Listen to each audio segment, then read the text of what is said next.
Free speech is valued more by those without power than those who have power. One of the advantages of being alive for a long time and studying history is observing politicians change their rhetoric to suit their short-term objectives. I grew up in the 1950s, the McCarthy era. Joe McCarthy, a loudmouth, rabble-rousing Republican senator from Wisconsin, rose to fame by loudly proclaiming that the State Department and other branches of the administrative state were infested with Russian-influenced communist sympathizers. Right-wing Republicans took him seriously. Democrats joked that McCarthyites were finding commies under every bed. Social conservatives controlled the media, print, movies, and TV. Nudity on screen was verboten. Heck, Laura and Rob in The Dick Van Dyke Show and Desi and Lucy in I Love Lucy slept in twin beds. Birth control, other than abstinence from engaging in sex, was actually illegal.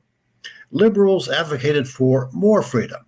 The American Civil Liberties Union went to court to increase civil liberties. The First Amendment, freedom of speech and freedom of assembly right for Nazis to march in a Jewish neighborhood in Skokie, Illinois, was a case won by the ACLU. The free speech movement in Berkeley was a massive, months-long protest against the Vietnam War, demanding an end to restrictions on free speech in protest of the war and other issues. The Cold War and the origins of the Vietnam War were actually conservative. The existential struggle of the capitalistic West against communism. The Clinton Wars in the 90s in the former Yugoslavia were essentially wag the dog wars to distract people from paying as much attention to the Clinton sex scandals, but they made war more of a bipartisan endeavor. The Bush Sr., Bush Jr., and Obama wars in the Middle East were all allowed to happen with support from both Democrats and Republicans. Democrats no longer welcomed anti-war activists. On war, the parties are now unified. In the 50s and 60s, social conservatives controlled the media and were the biggest influence on culture.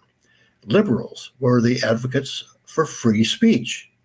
During the Trump years, Democrats, grasping at straws to counter Trump's effective brand of populism, seized on accusing him of being in bed with the Russians. McCarthyism with party roles reversed. Now Republicans could joke that Democrats were finding a Russian under every bed.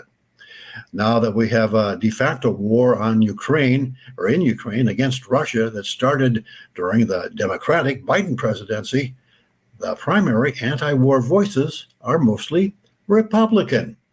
In the vacuum of cultural ideals resulting from revulsion to the Vietnam War, the left saw an opportunity and took it.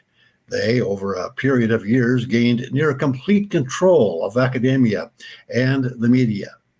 Now that they are in control of the culture, they have become the opponents of free speech. Conservatives have become free speech champions.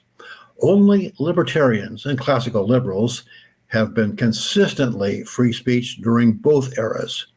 We will continue.